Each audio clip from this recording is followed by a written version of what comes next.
I'm touched by that intro. That was so sweet of you, Hillary. Thank you so much for having me. I want to thank Linda and everybody else who brought me here.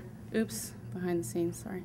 I'm so sorry that she's sick. That's such a drag. So anyway, wishing her good get well vibes.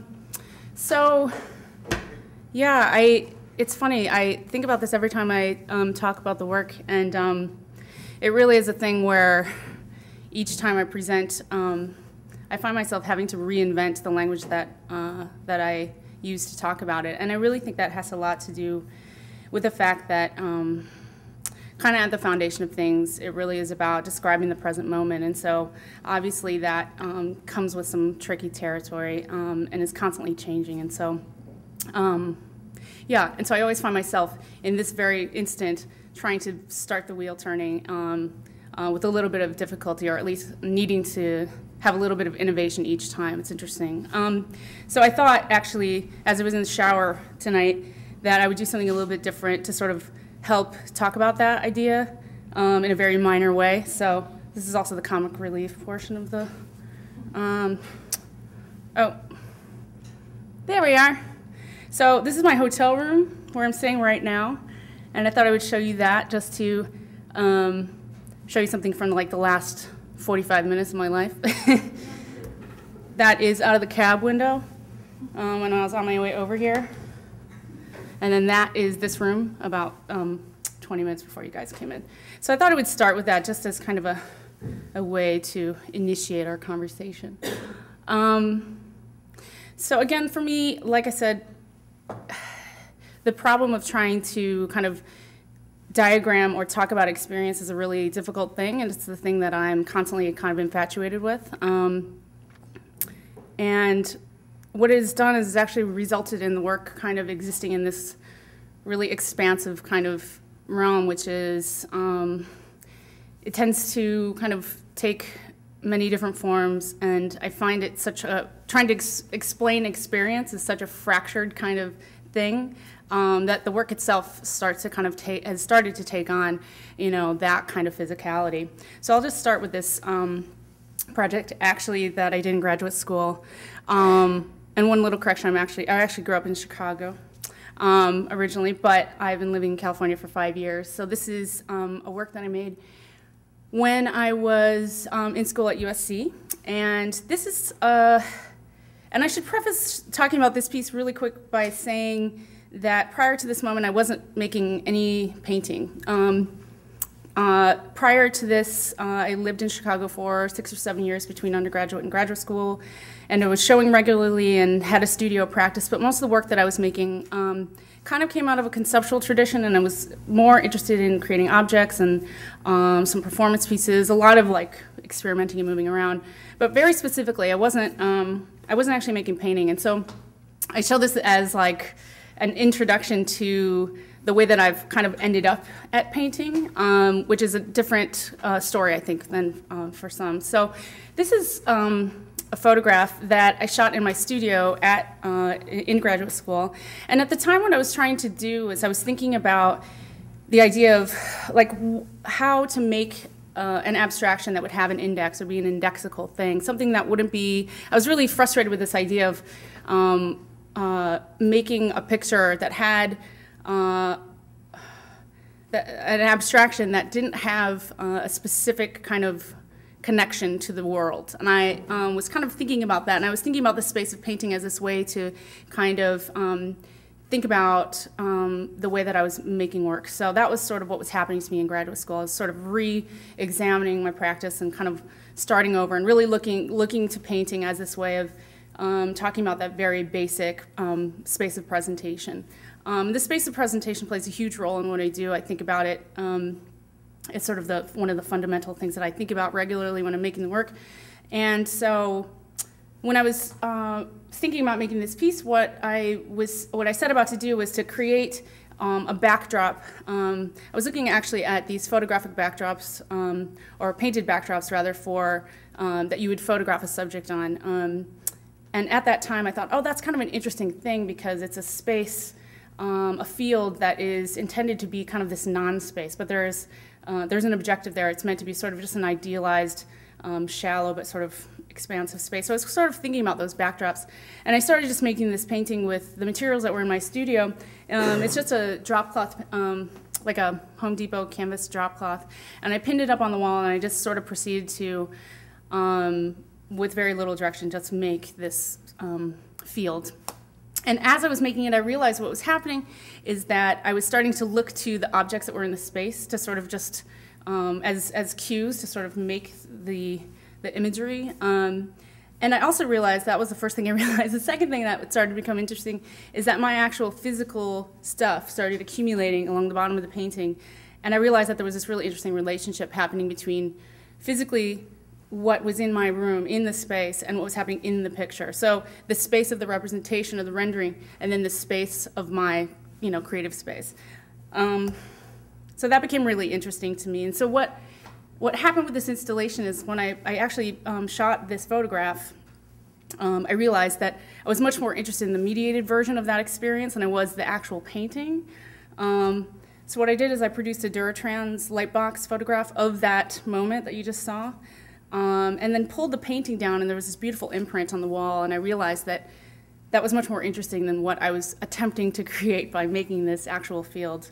So what I did was I cut the wall out of the studio and built it sort of like a Hollywood flat, put those two things together, facing them towards one another. And so what I was interested in here was that you would enter between these two things, a sort of mediated version of this experience, where you're able to sort of access the way that this thing is made, and then the residue, so those two bookends, the sort of peripheral bookends, but the thing that kind of bridged them was your viewership. That kind of created the circuit and allowed that to sort of function. So this was kind of like a huge revelation for me, that what I was interested in was this idea that there's like a simultaneity of producing something primary, and then what happens on the periphery. And so this, in a way, was this way of granting physicality to that peripheral space, which will come up again, and you'll see up until the work that I've made last week. So I brought way too many images, so I'm going to kind of race through them a little bit quickly, hopefully not too fast. This is a presentation that I made in California as well, or Los Angeles, sorry, shortly after graduate school. And this was another kind of important presentation for me, because it was a moment where I realized that I was much more interested in creating constellations of things, that the sort of orchestration of like a totality of things was a better way to describe my thought process and what I was trying to kind of unpack, and that this sort of grouping of things could create a conversation between them, and that it would resist sort of the primary or the singularity of just making individual pictures or objects. And that was kind of like simple but very important for me. So this is a group of works. The photo on the back wall, I don't think I'm going to describe every single one, but the tabletop piece is actually a mounted photograph. And I'll talk about this really quick, because this actually still has some pertinence in the work that I'm making right now. So this photograph was actually shot during that same period as when I made the wall lightbox piece, the invisible opponent piece, which is what that was called. And at that time, I was really interested in still life painting. I was looking at still life painting as this way, not as much interested in the history of that painting, but interested in the organizational logic that was happening in the grouping of objects. And I started looking on public domain websites for seizure images, police domain or police seizure images that are public domain. And I started collecting them kind of obsessively and kind of trolling the internet like most of us do. And I found this kind of like astounding grouping and archive of pictures of things that had been taken from one person and were being kind of repossessed by someone else. And as I was looking at these images, I realized they were kind of identical to the still life paintings that I was looking at. And I started to get really excited about that kind of combination, or that connection.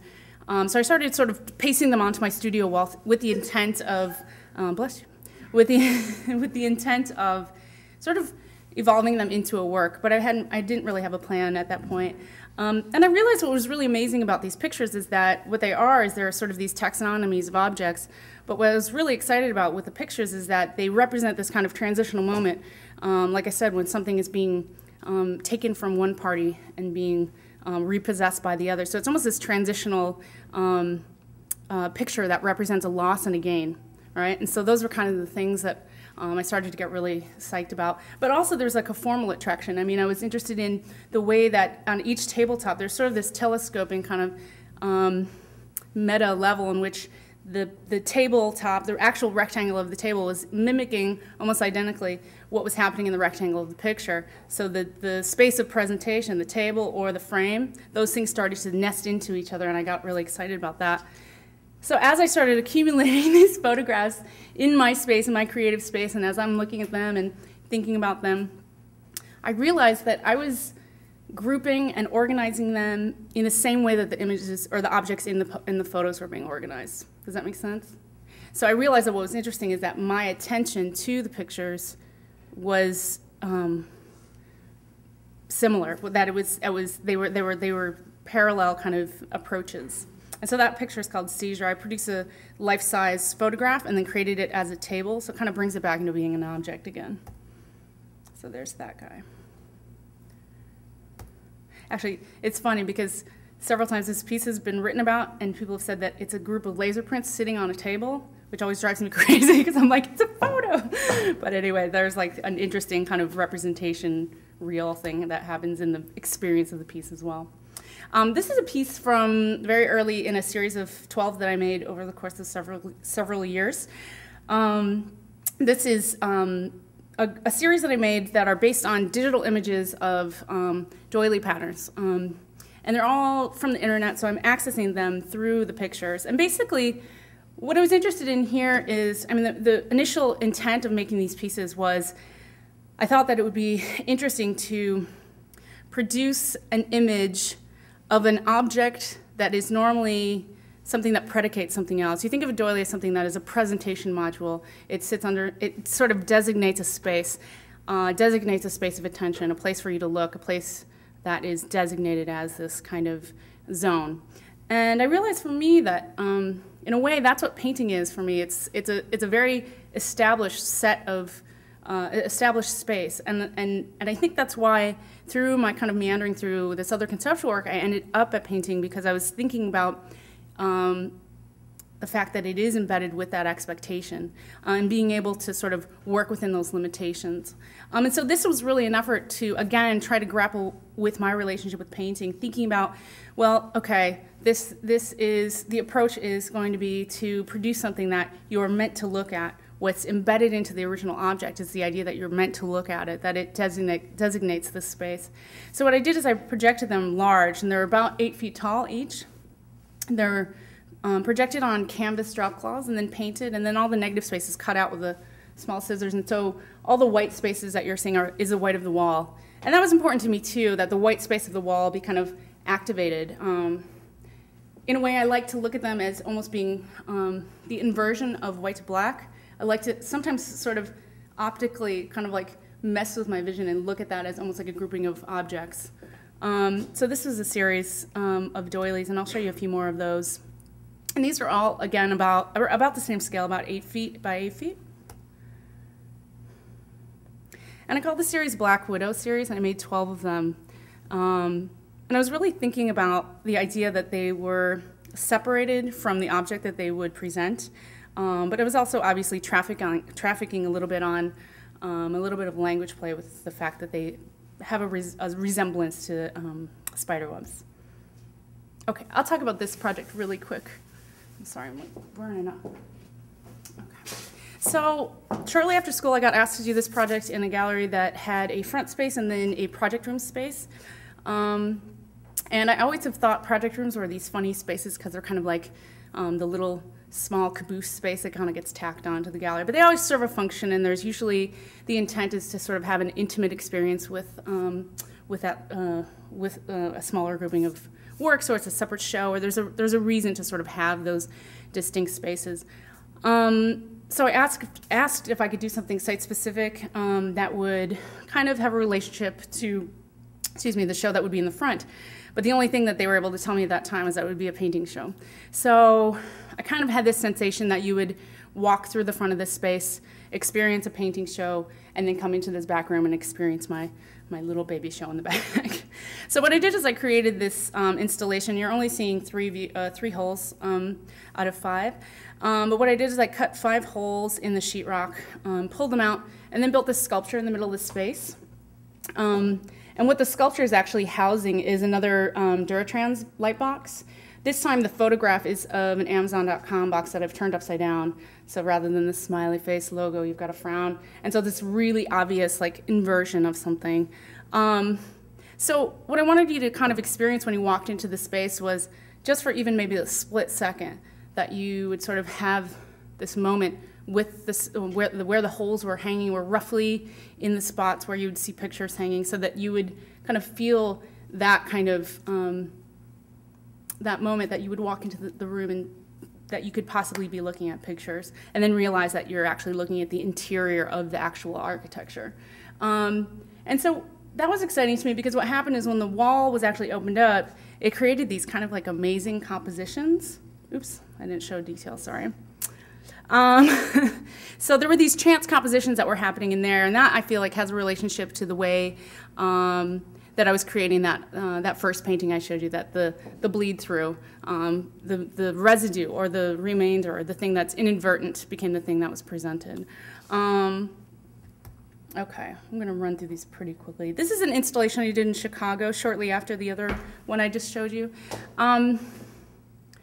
This piece was interesting because I built it in 2 days, which is really crazy. But specifically what I wanted to do is I wanted to make something for that gallery that had this very odd architecture. And I also had the sensation during this time that I really wanted to do something that called attention to the fact that the neutral space of the wall is not neutral at all. It's this very specific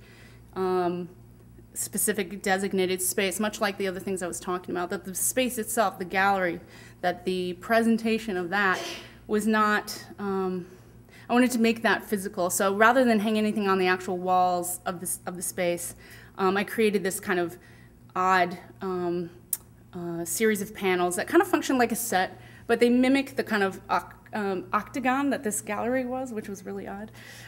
So these are 3 walls, and the middle doily is actually projected and cut out of the sheetrock. So I'll show you a little detail of that. So you can see sort of the thickness of that. And I was interested in the idea of comparing these two. On the right-hand side, you see a detail from another one of those Black Widow pieces, and the one on the left is the, physically the negative space of the wall. And I wanted you to compare those two, like the rendered or the represented kind of like inversion or negative space, and then the physical negative space of the wall. That was an important comparison for me.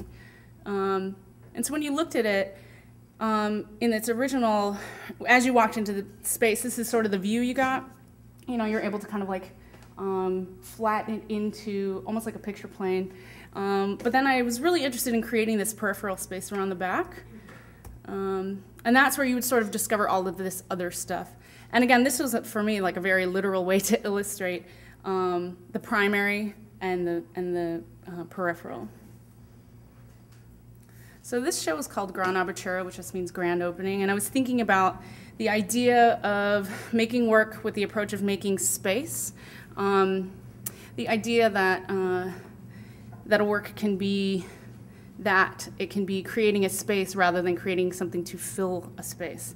And that was this really basic idea that the work started to become at this time really focused on being generative, meaning that it would sort of beget something else, or at least create a stage or a space of expectation, or a space where something could happen. And so to me, that was this idea of sort of switching my approach a little bit. So here you see the light coming through the doily, so you get this kind of effect. And then these are sheetrock panels that are kind of leaning around. And this is my first kind of experiment with using that as a material, as a formal material. So I had these large, oversized Xeroxes of catalog pages with all the content cut out, and those were laminated to the panels. I want to get to the newer stuff, so I'm going a little quick, sorry. Okay, this is a show I did in LA called Nothing Fucking Matters. And this was kind of an important moment as well, and I'm kind of showing you these kind of bigger projects so that you can kind of see the evolution of things and where things are now. Coming off of the show I just showed you with the sort of wall panels, I started producing this exhibition, like many people do, with a foam core model of the gallery.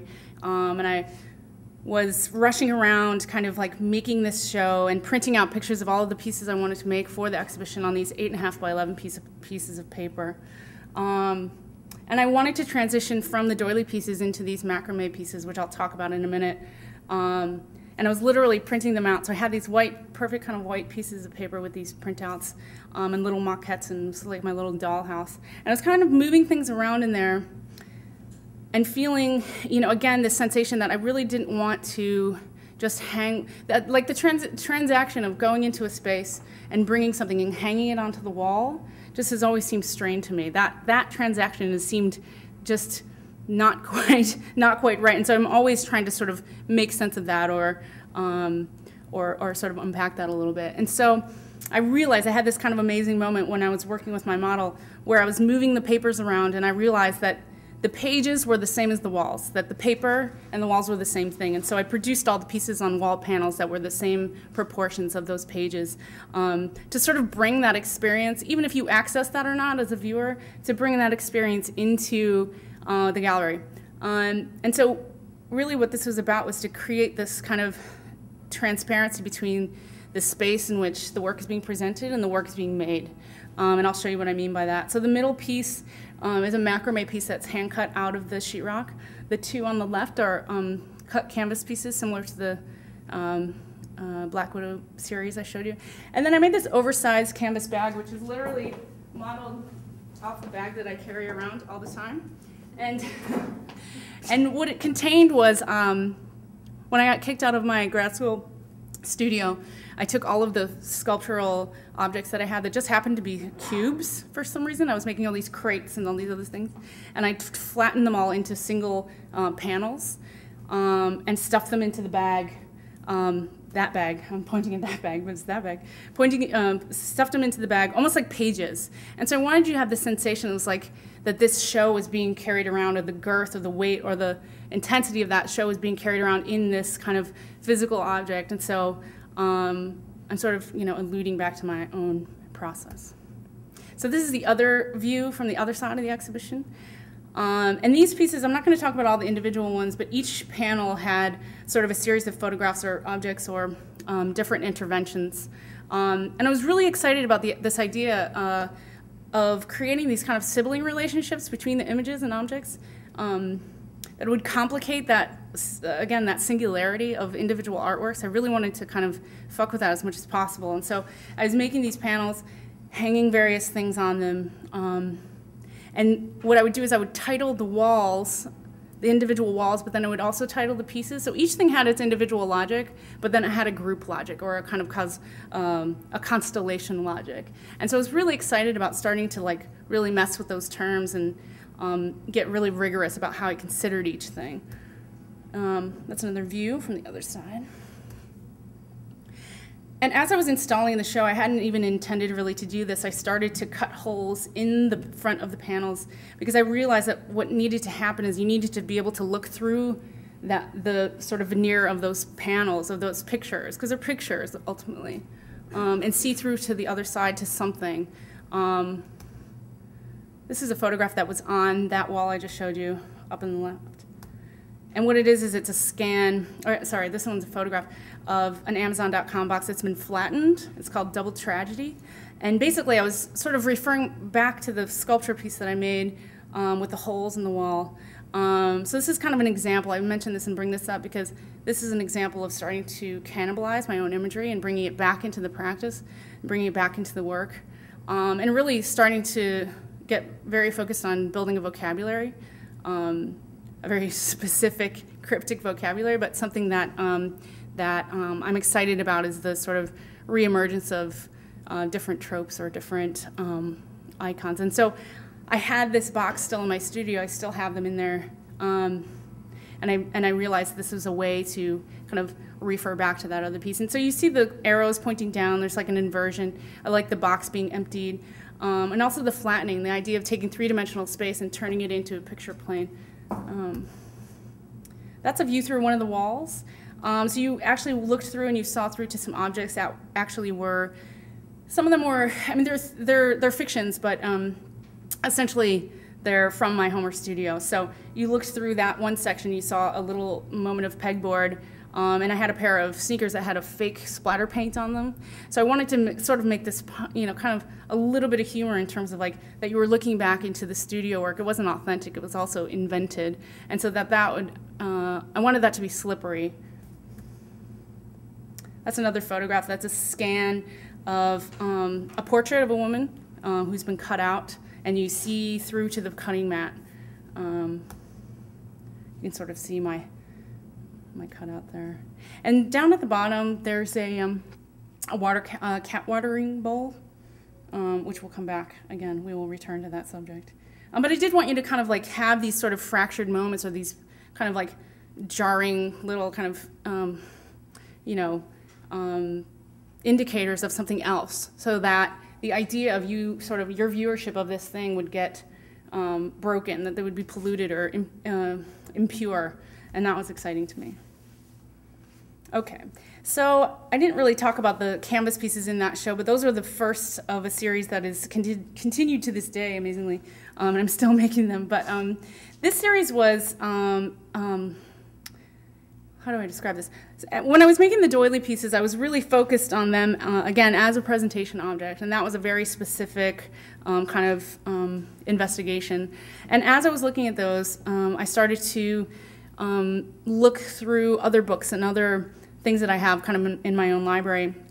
And I started to collect a lot of vintage textile books, and I realized that that was a large majority of what I had in my own kind of database.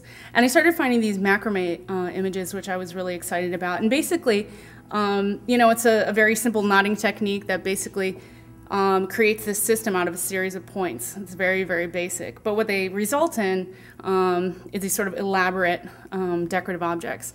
And I realized that for me, what I was interested in was not just the intricacy of the original object, or not just the idea that I was interested in textiles, but really that, in a way, the macrame pieces were this kind of perfect analog to the way I think about language, and this, like a body of text being this series of points that kind of string together and become this logic, that each kind of individual moment interlocked, like, ends up making some kind of totality or sense. And so that was kind of exciting, that I could make something that had like a formal parallel to the other works, the doily pieces, but actually the interest was very, very different.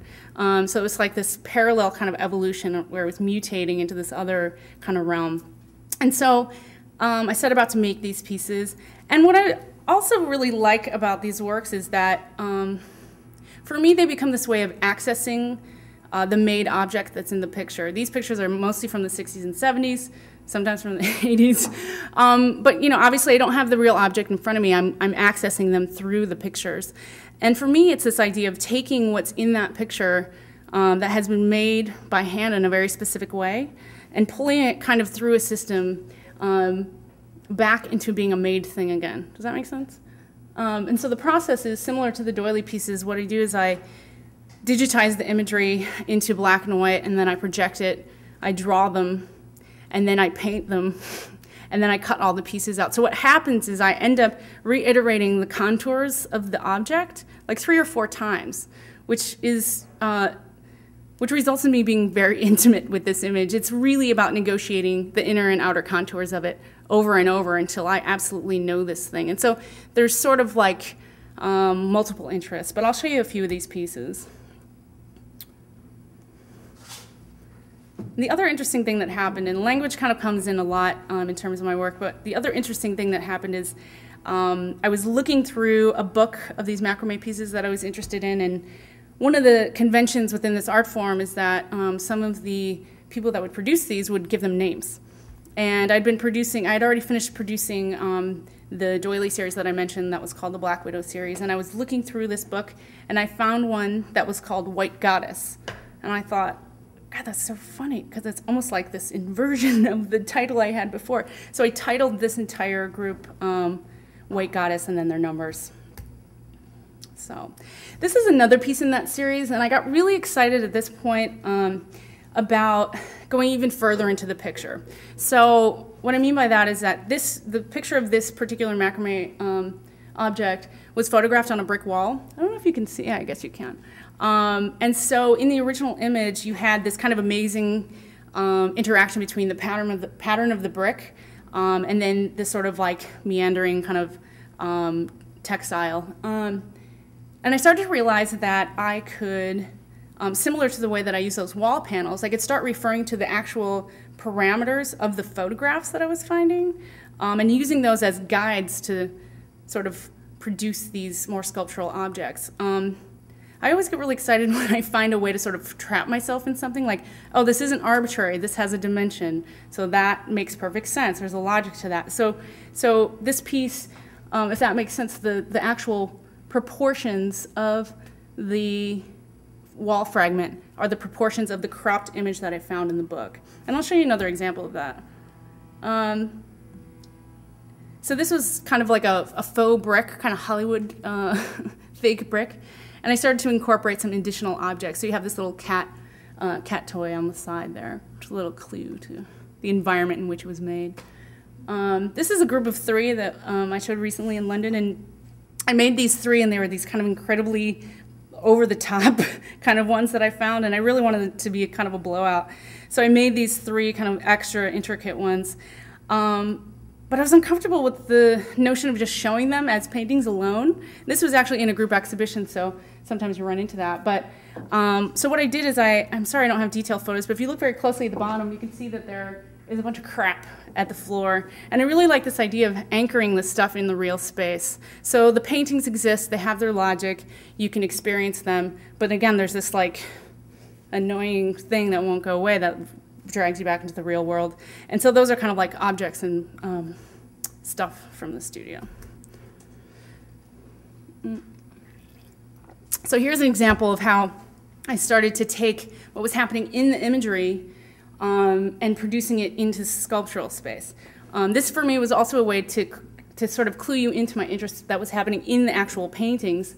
I think sometimes people were getting so wrapped up in their sort of Baroque decorative nature that they started sometimes they started to lose sight of what the kind of the logic of them was. So I wanted to make sure that that was really clear. And so here I've sort of translated what was in the image into native kind of objects from the studio. So that floral arrangement that you see on the right is kind of depicted by shit that you would see in my space like at any given moment. And sort of to think about it as this like translation, like I'm translating it from that kind of vignette or this decorative vignette to my space. So again, it's like trying to, in a way that isn't kind of didactic, like trying to bring that experience, like this is a real thing that's made in a real space. This isn't sort of an art object that is produced out of nowhere. It is made by a person, and there's a bunch of leftovers. And the bottom foreshortened floor I represented by a strip of the drop cloth that was on the floor when I produced the painting. So you sort of were clued into some of that. Okay, I'll talk about this really, really fast. This is a presentation I did in Miami 2 years ago at an art fair. And the thing about art fairs is that they're very unusual productions, which if any of you have been to an art fair, or a trade show for that matter, you sort of know the drill. Each space is created, each gallery space is created by a series of temporary walls that are thrown up in minutes, essentially. And then they're quite literally taped and painted, and then there you go, artwork is hung on them. And I really was taken with this idea of like how temporary and how similar to sort of other temporal materials like paper that I was using in my space. And so I got asked to do this solo project using the whole booth, which was kind of a tremendous opportunity to mess with that idea a little bit. So I worked with the company that makes the trade show booths, and I asked them to send me the specs of all their panels. And what it is they make them up out of these panels that are like maybe just this wide. And what I did is I went into my studio and I made an 8.5 by 11 took an 8.5 by 11 piece of paper and I made a paper snowflake, and then I cut it up into the sections and scanned them and had them translated into wall panels.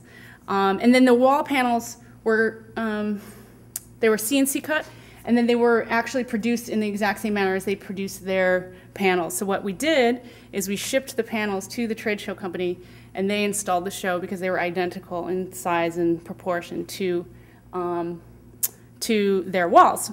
So I thought that was really genius because they would install the show all by themselves, which was awesome. But also what we did then is I produced a series of works that would go inside of that space. And that was also really important, that it wasn't just this one gesture, that the gestures would be layered to the point where you'd be forced to kind of consider the totality and then each individual thing. And so I'm not going to walk through all the pieces, but you can see the one that I just showed you a minute ago. I also asked them, in some cases, to remove sections so that I could use the interior of the actual wall space for presentation space. And again, it was this really simple idea in a way of just taking into consideration the context, trying to talk about the fact that these idealized spaces are trying to create these idealized spaces out of just basically like really nothing. So from the other side, you were able to kind of see through the space, and I liked that kind of transparency, and you were able to see the studs and the construction of the walls, and I hid some things throughout the, lots of little objects throughout the sort of scope of the thing, so you had these intimate moments. Excuse me. On the back wall, I showed these 3 pieces, which I went on to make many more of, which I'll show you in a minute. But this was a really exciting development. I'd been using sheetrock so much in these sort of like architectural interventions and different manipulations that I started to become really familiar with the material, really familiar with how to prepare a wall, the priming and the taping and all of that stuff, getting very nerdy about like screw types and all that kind of stuff. And so I had tons of sheetrock around my studio all the time, and it just became like another thing, like another material, like a really like usual thing. So I had this idea to make like these pieces that would take that into consideration, that it's just another material. And so what I did is I cut a bunch of pieces of sheetrock the same size to the proportions of an 8.5 by 11 sheet. And I made a stack like about that high, and I thought of it as like a ream of paper, right? And I prepared them as you would a wall, primed them and all that stuff. And then I set about to make a painting on them the same way you would make a painting on another canvas or piece of paper. Of course, it can't just be an arbitrary painting. And I realized that what I needed to do was I needed to start appropriating the things that were happening in my own architectural space as formal gestures. Does that make sense? So, for example, this is a 4 by 8. This is a little jumping the gun. I put these out of sequence, but I'll explain in a second. This is a 4 by 8 piece of sheetrock that's actually drilled with pegboard holes. But what you're seeing on it is just a grouping of objects, pictures that are kind of scattered much in a way that you would see them in my studio space or on my pegboard in my studio. So I realized what I could start to do is I could start to watch myself work in such a way that the chemistry and the natural kind of combination of things that were happening in the space could become things that I could appropriate, that I could create these fictions that had all of the sort of gestures embedded in them, that could be a way to make pictures. Oh, these are my cats. Some of you guys have been to my studio out there and have seen my 3 cats, who are very unusual and very close to one another. But the reason I show this picture, I would normally not do that, but they play a huge role kind of in the production zone. So that's a perfect way to segue into this image. Otherwise it comes a little bit out of left field, which is fine. But this is a view from the Whitney 2008, and obviously in the foreground there is a very large sculptural cat box. And I'll just talk about the sort of big picture first in terms of what's happening with this piece. And I'm not going to go into the individual pieces because we just don't have enough time, unfortunately. But I'll kind of just talk about the gesture, and then we can move on to the next thing. But the Whitney obviously was like a tremendous opportunity to create a new work in a space that has a lot of expectation. The museological setting, the context of the biennial, all of those things. There's a lot of weight kind of on that gesture. And so I was thinking about that, and I wanted to do something that in some ways would totally take into consideration the way that that grouping is seen. That is this sort of amalgamation of, or a combination of these disparate parts, meaning each different artist and the sort of approaches. So in a way, I kind of thought of it as this way to make this kind of microcosm of the whole thing. But I also wanted to talk about the way that each artist was kind of going to be given their own little section, right? And so what I did was I produced this installation that has a very subtle kind of aspect to it, and then some very kind of obviously interface parts. So when I produced, when I was given the space that I was going to use, what I did was I actually took a 4x8 pegboard, and I worked with a crew, and we used it as a stencil, and we basically stenciled like a space that was about 20 by 30 feet with pegboard holes. So what you're looking at, and I don't have a ton of detail images unfortunately with me, but what you're looking at is the entire field of the installation, which delineates my kind of presentation, is drilled into the sheetrock with those holes. So it's very subtle, but the process was incredibly invasive and incredibly loud and incredibly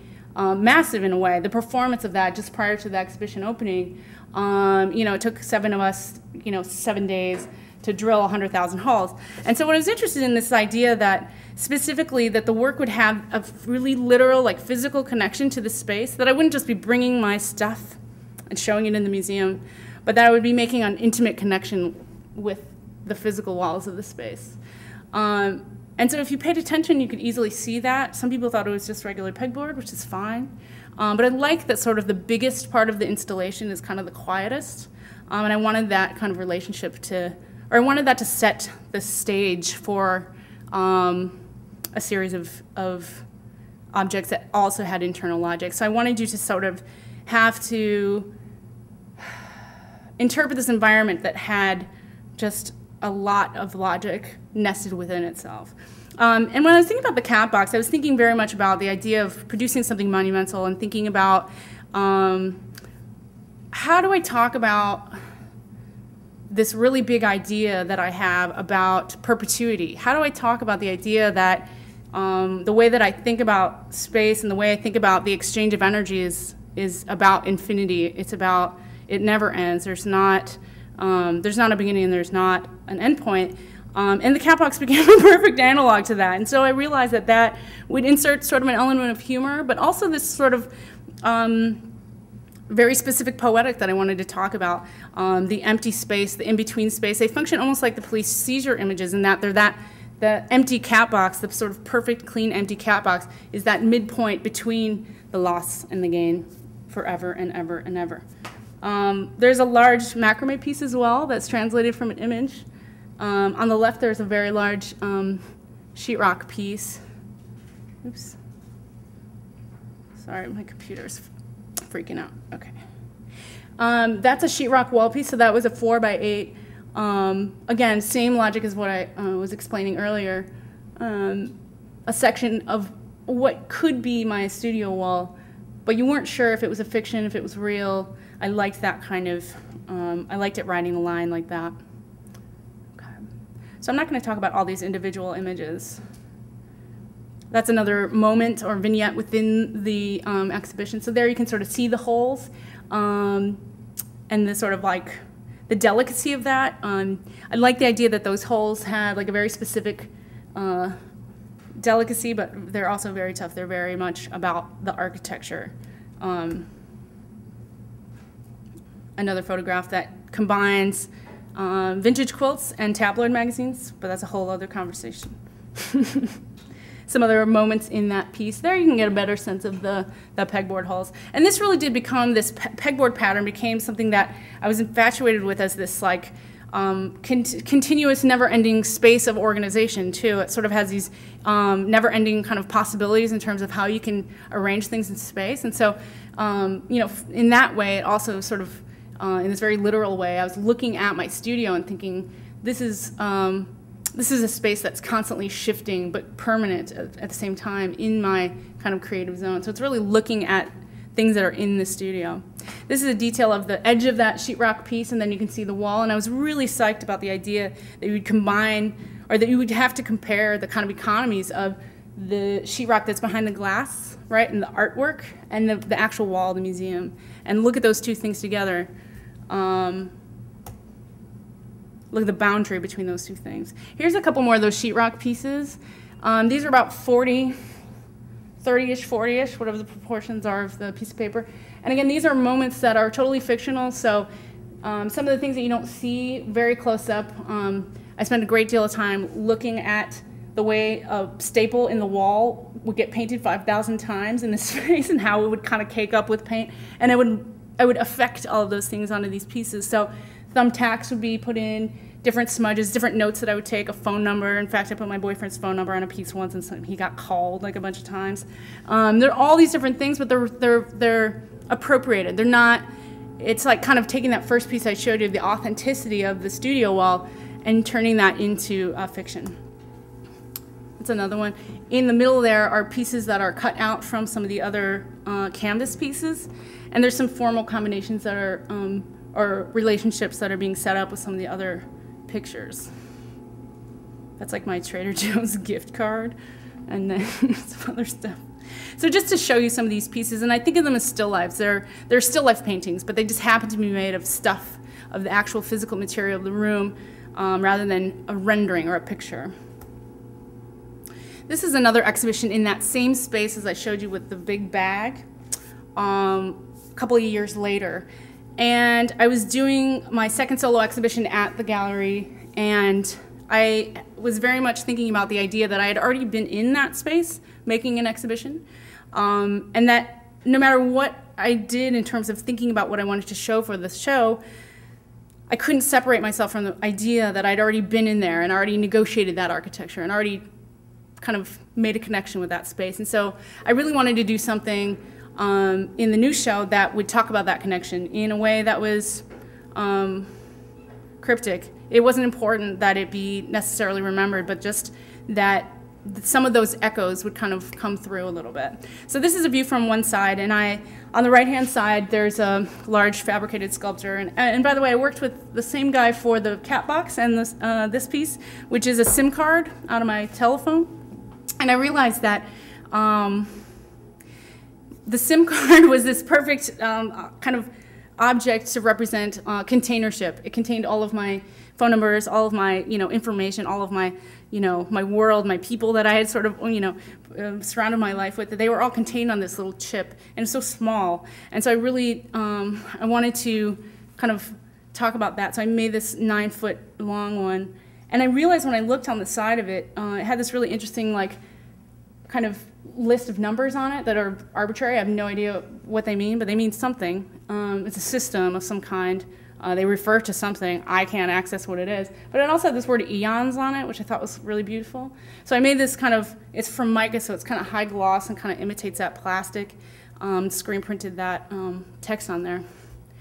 And each piece in this show, and again, I'm not going to go into all the details right now, unfortunately, but each piece in the show kind of took in consideration the works that were in there prior. So if you see this piece, they are specific to the works that were there prior. I'm sorry, I don't have time to go through all of those. This is the other side of the gallery. And again, you might remember where I had that large canvas bag. That's in the same place as where I have this quilt piece, which I'll explain a little bit in a second. And the two black pieces, I'll show you. There's a little view before and after. Just a little. What I wanted to do is, again, to sort of have this it's like mild kind of like echo or memory. So the two pieces on the left and right are cut canvas pegboard pieces. So again, taking two kind of areas of my interest and fusing them together has become interesting, and polluting the kind of different modes. So I've been making those cut canvas pieces for kind of a long time, but I realized that I also been using the pegboard, and so I kind of fuse them. So basically, it's a painted board. All the holes are hand cut out. And so they became a new kind of textile or system, or it became this way to talk about that in my own language, or put two parts of my own language together. The piece just left is a quilt that I worked with an aunt of mine who's a kind of master quilter in the Midwest. And basically what that quilt is, and I didn't show you the images that precede that quilt, but I made a series of photographs that were vintage quilts and tabloid magazine headlines. And they were really this idea of fusing these two things that had very different relationships with time. It's the sort of velocity and the insanity of the kind of like space of the tabloid cover, and then a quilt which is sort of like embedded with sort of all of these love hours and obviously heirloom relationship to time. And so what I did is I had made these photographs years before, fusing those two things imagistically, and I realized I could take that same image and bring it back into being a quilted object. And so it's a quilt of that photo, so the text is appliqued in there. Oops.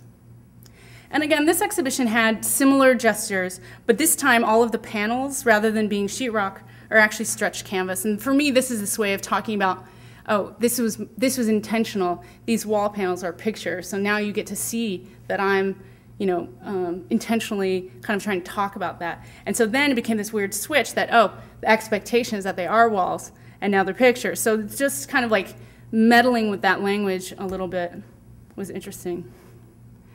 This is a grouping of things. This is like a small pegboard section that I drilled, similar to the Whitney piece, but it's in the same place where I showed you that bandana and the sneakers. And so that was my way of just paying allegiance to that original moment. The centerpiece is a scan of a found Post-it note. It's called Found Love Triangle. And I have no idea whose handwriting that is, but I found it in my stuff from when I was a kid. And so that became this way of making a found object, or a personal thing, a found object. And I'll just quickly talk about the piece on the right, which is called Composite. And that's actually a photograph of me when I was about 11, shot by my commercial photographer uncle. And he ran a studio. A bunch of people in my family were commercial photographers, so I have tons of kind of like amazing photographs from that period where I would kind of like jump in front of the camera, or he would like throw me the the hood from his camera, which is what that is, that black cloak, and I'd use it as like a fashion garment or something and kind of pretend to be a model and stuff like that. And I started to get interested in this idea that it was almost the opposite of some of the other work that I was making, in which I was trying to find something personal in something generic. And this became sort of an inversion of that, where to me this looks like, or this is a commercial photograph, but it's also a baby picture. And so it has this very personal kind of index, and it's kind of the perfect combination of those two things. And on the top left of that piece is a wooden camera that my father made me when I was a kid. He was a photographer, and I asked him if I could have a camera. This was the experience that kind of predicated the anecdote. I asked him if I could have a camera, and he had sort of this assortment of amazing, real cameras. And he said, well, if you're careful, you can, play with, one of these cameras. And I was like, no, I want a fake one. So that became this moment of like thinking about what it meant to make a sculptural picture, right? Like a picture of that thing. It just so happened to also be a camera. So that became, for me, this really interesting object that kind of contained some origins of the way I think about the negotiations between picture and object. Okay, so I'll speed up a little. This is a shot of my former studio in East LA, and right around this time, I split a 12,000 square foot studio with a bunch of people, and we kind of like did it all guerrilla and didn't have any build anything to code and all of this stuff. So we got cracked down on, and the fire department, the glamorous life of the art studio, the fire department came and said, you got to get the hell out of here. You have to tear it all down. So each person, we made a deal. Each person was responsible for tearing down their own studio because we'd each built our own studios. And then right around this time, I was asked to do an exhibition at the California Biennial in Orange County. And I was thinking a lot about how I wanted to sort of invert the expectation of the work that I'd been showing. I'd been showing these painted pieces. They'd been getting a bit of visibility, and I was happy about that, but I also wanted to throw a wrench in it a little bit. And so that's another view. another view. And what you're looking at is the negative spaces of pieces that had been made prior. So that large canvas is actually the negative space of the piece I showed you at the Whitney, the large macrame piece. And another piece in progress, just to give you a sense of the process of the way these are made. And so what I did is I sliced the wall into sections because I had to do this to get out of my space, but I realized it was kind of a fortuitous circumstance. So I sliced the wall up into sections, which is something I would probably do anyway. And we kind of broke it up into these panels. This is my little demo, the making of. And then we used a crew and we moved this studio to the museum. There you go. So originally when I decided to do this piece, this is the final one of the install shots. Originally when I decided to do this piece, I thought it would be really interesting to present this kind of really grand but very empty object. But I thought that I would assemble it and present it as the studio. And as soon as I got the pieces into this space, this kind of amazing thing happened, which is I realized that they were very much individual compositions and very much individual pictures.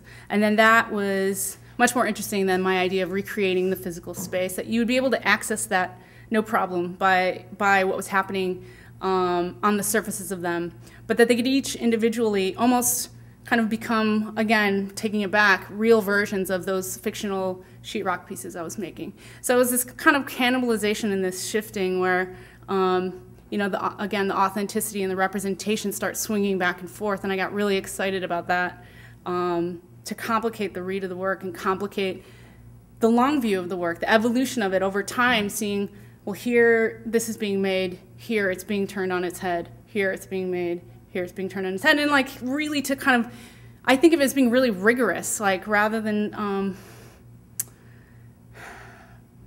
taking a position in that work, in a way I'm trying to be really rigorous and allowing it to be both, allowing it to be representation, allowing it to be performative, allowing it to be all of those things, allowing it to be formal, allowing it to be painting. So that's the other view from the other side. So you see the door with the cat scratcher on there. Some other views. Some details. Okay. Are we okay on time? Am I like running way over? Is it 4 in the morning? I have no idea what time it is. This is a detail from the inside of that panel, and this is where I'd accumulated kind of a new version of those seizure images I showed you originally on the earlier on the tabletop. Only this time these are all benign sources. They're like craft manuals and cookbooks and other kind of like non-police seizure images. So in a way, this was a way of saying like the interest isn't just that database. It isn't just, you know, the contraband. It's also the formal aspects that are happening within each image. There's a detail. Oh, there's another gratuitous, sorry. So this is another studio shot. This is like the glamour shot of more pieces in progress. And I want to talk about this really quick because this is sort of what has fueled like the next 3 projects I'm going to show you, which will bring us up to the present finally.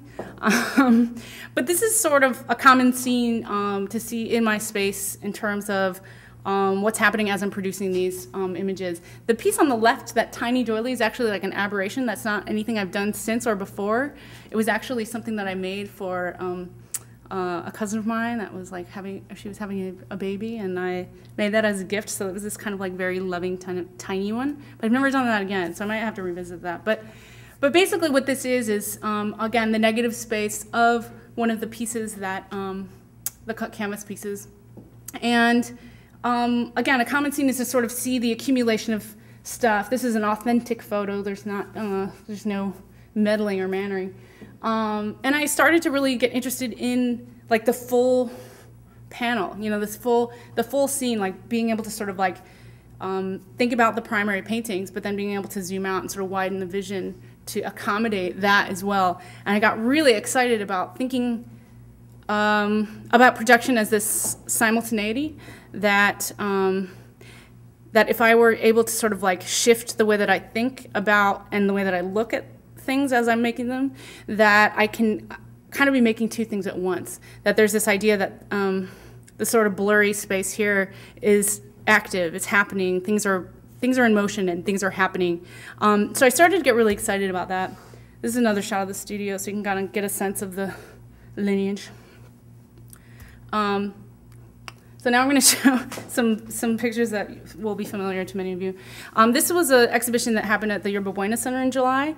And I have 2 more projects, so I want to talk about it pretty quickly. But essentially, for those of you who saw the show, the exhibition premise was to produce a work. It was 8 artists producing works directly on the walls of the space in order to kind of draw attention to the architecture, but also talk about the kind of temporal nature of the creative process. Well, actually, that was my little addition. So what I wanted to do is I wanted to create something that had a very big scale, but that would mess with the life cycle of the work. In other words, I didn't want to produce like a primary work that you would just come in and see. And part of that, I have to admit, was initiated by the premise of the exhibition, in which they decided to keep the doors open to allow the public to come and see the work in progress kind of over the course of the exhibition. And at first I had some nervousness about that, like, what's that going to be like? This is going to be awkward, and I'm going to be like filthy, and I'm going to have to talk to people, and what's that going to be? And then I realized that that was actually performative, and that I needed to design a performance that would kind of accommodate that. And so it's like meeting the terms of the situation.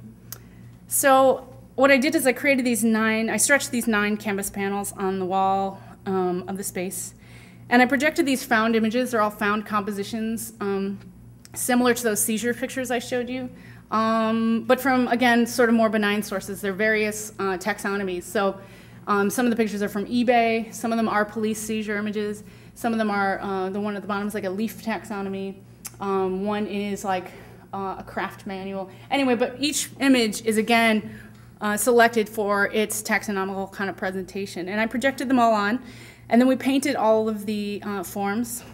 There's people in this room who helped slave. And here's some of the source images, so you get a sense of what I was looking for when I was kind of trobing for these images. And by the way, I was picking these on the fly. I was in the space with a projector and the internet and like pulling them. That immediacy was interesting to me too. Here's some crack cocaine, some leaves, little doily assortment sales page or something. Some more crack. There's a lot of crack in there, I guess. This is jewelry. These are all single earrings off of eBay, which I'm really obsessed with to this moment.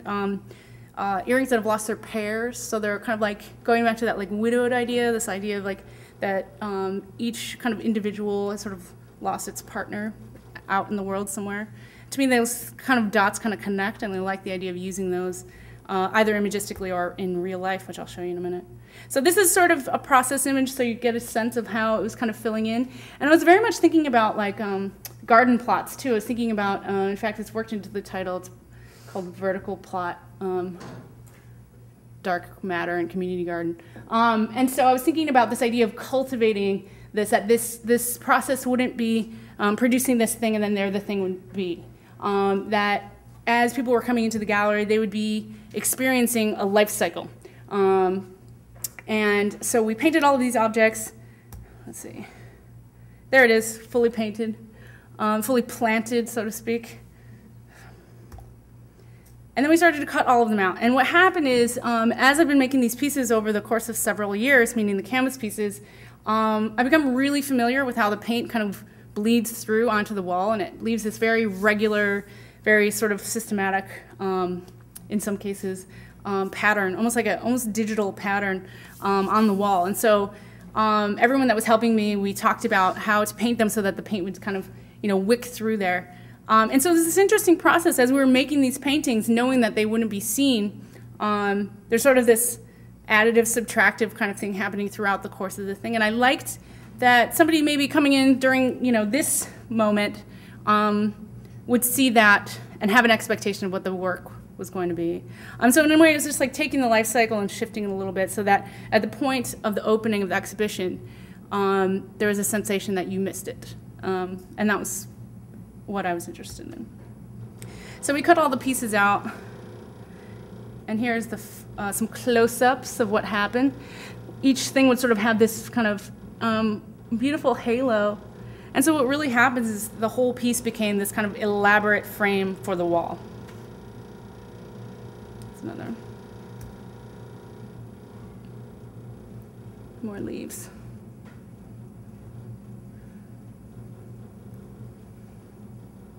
Okay, so there's the piece finished. And what I realized too when I was making the work is I realized that, once again, similar to that piece I showed you in the beginning of the talk, my actual objects, the things that I was using to make the piece, started to become kind of inseparable from the work.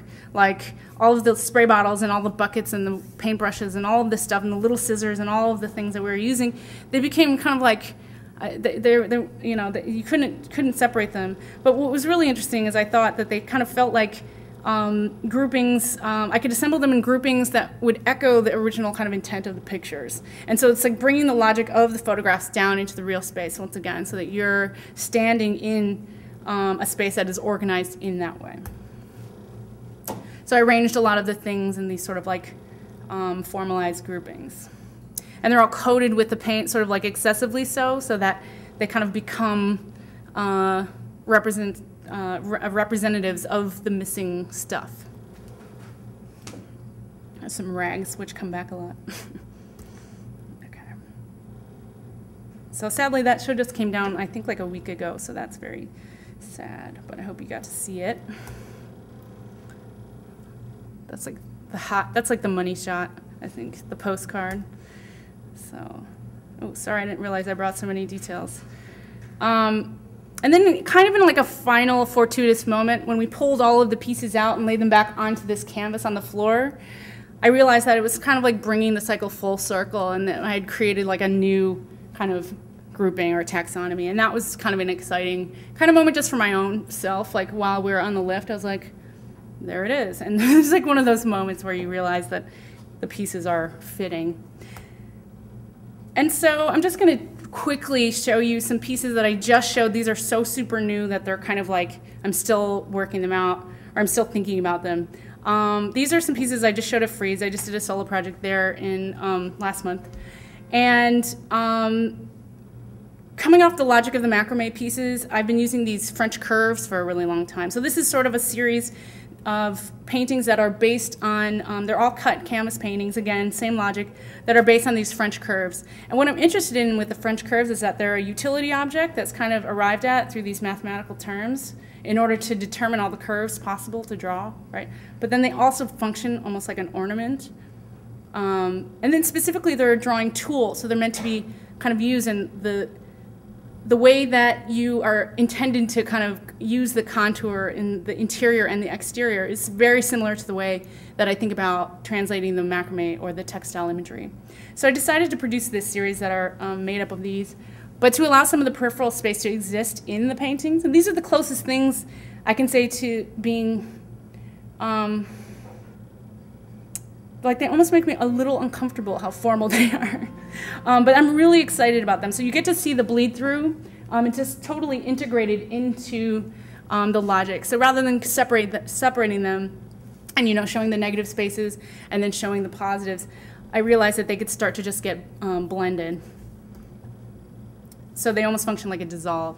So here's some details from those. I'm going to run through these pretty quick. The center pieces are little moments or little canvas chunks that are cut out from former works. That white section is actually painted white, and then the bottom one is the wall. And so there are these moments within those pieces that you are asked to kind of like compare those rendered spaces and the real spaces. There's a detail. I liked the idea that that negative space of the interior of that thing would be filled with negative spaces. It's like, that makes sense. This is another work where I'm allowing the full panel to now exist. So it's like gradually they're coming back into rectangular form, which is kind of an interesting thing. The piece in the center is actually cut out. That's a triangle that is cut out and also kind of appears again in another work. So these are meant to be a series or a set. They're shown together, but they're also they obviously have their own individual logic. Those are some detail shots from there. I started incorporating these really finite jewelry details into the pieces as a literal way to really shift your perspective so that you'd be forced to kind of deal with the kind of broad view. So it's happening within the sort of picture plane that there's these sort of finite details, and then kind of the totality needs to be seen from far away. And I like integrating those kind of shifts in your perception, that you have to kind of go up to it and then stand back, that you physically have to move in order to experience it. This is another one of those works. I dyed the center of that, and as I was doing that, as like just an experiment, I realized that this object that I had in my studio had the identical palette, so I kind of connected those two. And so it's this way too of like making these intuitive marriages of things, like finding moments that kind of connect to create this kind of very specific formal thing. The universe is objecting to me continuing. This is a triangle, like for drawing, a draftsman's triangle. I don't know what it's technically called.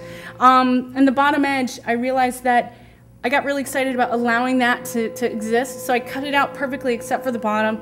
And then in place of the thumbtacks, I presented this like kind of formal arrangement. So they're kind of like, it's kind of this idea of like formalizing those thumbtacks into something fancy. So those are all single earrings again, in the place of, literally in the exact same place where the thumbtacks were.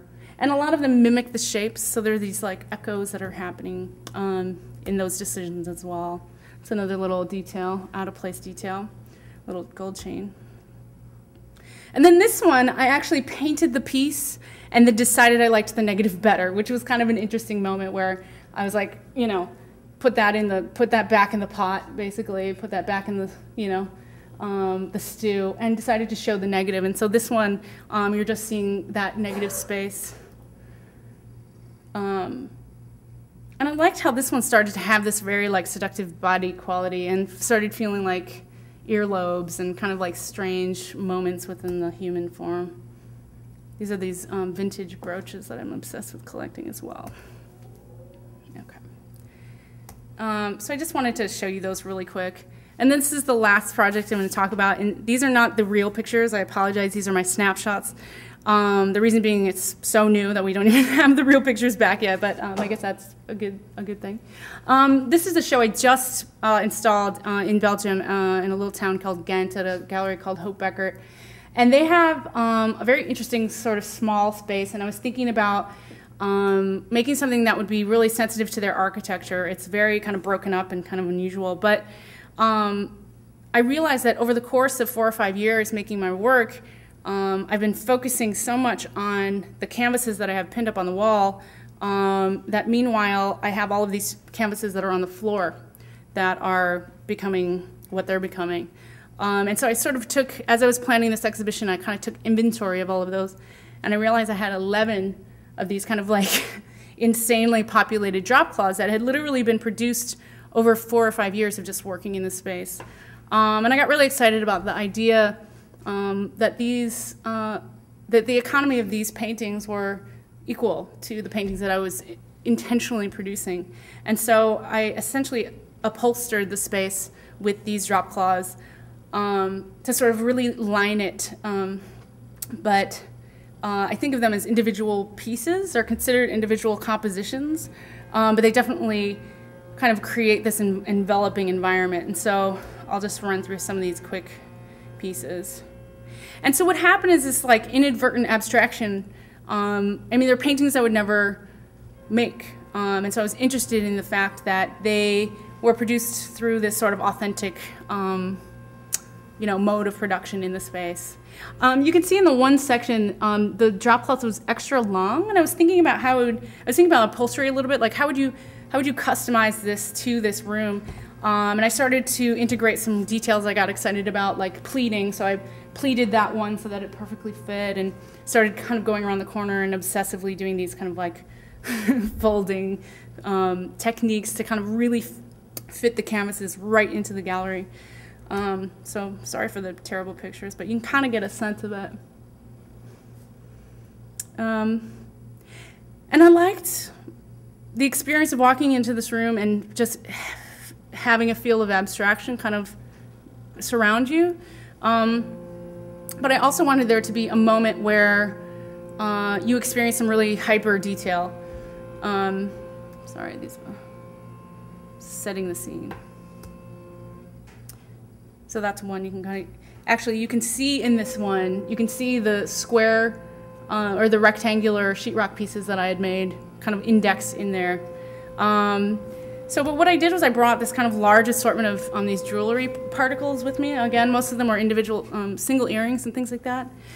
And I started to go into the paintings in this way that was like very much intuitive and hyper detailed, and started looking at the things that were happening in the fields of abstraction and kind of accessorizing them. That's kind of the way that I'm thinking about them. So in the case of this one, this image, for example, you have these kind of like really heavy globs of paint that are left over from painting this wall. And then I found these kind of really chunky white jewelry pieces. And they start to kind of like sublimate into the field. So when you walk into the room, you cannot see any of these little details. But after a course of time, you start to get up close, and you can see that they're really densely packed with kind of like a lot of these little, little moments. So there's like another. And I started to follow cues that were happening in the paintings. So at a moment where there'd be sort of this field of black and white, I found all of these pieces that sort of fit perfectly and kind of camouflaged almost right into that space. That's a little, a little detail. That was just like a random one, which was fun. But that's also like a half an inch on like a 15-foot wall expanse. So it's like you might get it, you might not. I liked taking sort of, again, formal cues from what was happening locally to the stuff. So in this case, there were these kind of like dangling, kind of like shaggy things. And I placed an earring there to sort of mimic that. As this way of showing this tension, or creating this tension in a way between something that's kind of designed and fixed and intentional, and then something that's kind of haphazard and chance and kind of inadvertent. Here's another moment where that similar kind of thing, it's almost like almost like a camouflage or like a stick bug or something. I was starting to think about it like that a little bit. These pieces I got really excited because they almost function like paint drops. And so they were kind of in this field of other kind of paint drops. And then you have, these kind of made drops, which was exciting. Some more. I think you can see me in the reflection of that. That's interesting. Here's another where I'm matching the palette too. So I started to organize the objects or the little jewelry pieces and find pieces that actually matched the paint, which started to get really fun. They just also happened to have this sort of droplet shape, so that was an additional kind of encouragement to kind of do this bedazzling or whatever you want to call it. I don't know what it's called. So, and then there were a couple of moments like this where like the canvas would come down and be just a little bit too long, because for the most part everything fit perfectly in the gallery and it was kind of fortuitous. And I realized that those were the moments that almost functioned like rather than to sort of figure out a way to hide that, I would just accessorize that. So this has like this giant like gold brooch on it, which shows kind of the mistake or so in the installation. That's another little moment, like a bunch of earrings kind of stacked. This one's really hard to see, but I got all these tiny little studs. And it was like the work of a lunatic. I was like putting these tiny little studs in this like crazy field of splatter paint, but it was like really gratifying because you would sort of encounter, if you paid attention, there was a reward for your close focus. That was a little tip off. I had a little, I used the yin yang symbol a lot, weirdly, which is odd. But I had a yin yang bandana also in this space in another portion. So there's like these bridging kind of tropes that would happen. But again, very simple idea about the fact that I was presenting my negative space. And then in the back, there's this weird corner. In the back, I produced this sculpture on site, which wasn't planned, but basically, or not entirely planned, but basically what this is this is the gallery's ladder, which I insisted that they forfeit to me. And I produced this sculpture that just consists of these gold chains hanging on the rungs. And basically this is what it looked like. And it's inspired by this photo that I got off of eBay, where someone was displaying the chains on this ladder in a way that was just like, it was just economics, like I need to just have a way to hang all of these in this image. And so it's a compositional economy similar to the way that the objects are forced into the frame. that I'm obsessed with. But it was kind of a new version of that. And so I decided to sort of bring that into real life. And so this is sort of the ultimate accessorized utility, which is how I think about it. But yeah, I think I call that retail sculpture. And finally, for the cherry on the top of the cake, this is where all of the pieces that were cut from Yerba Buena ended up in the back gallery, and this was so satisfying. This was this amazing moment where I shipped all of those pieces to this exhibition and completely recombined them and produced this like entirely new mixed up taxonomy in this space. And so there's only a couple of shots of it because we don't have the real photography, but you can basically get a sense of what's happening. It was very satisfying to sort of like reintegrate those things together, separating them from their kind of like native space and kind of creating this new cosmos. So that's called Black Money, Gray Information. Detail. And there's the main wall. So, and I think that is it, I believe. So thank you. Does anybody have any questions, or is there anything?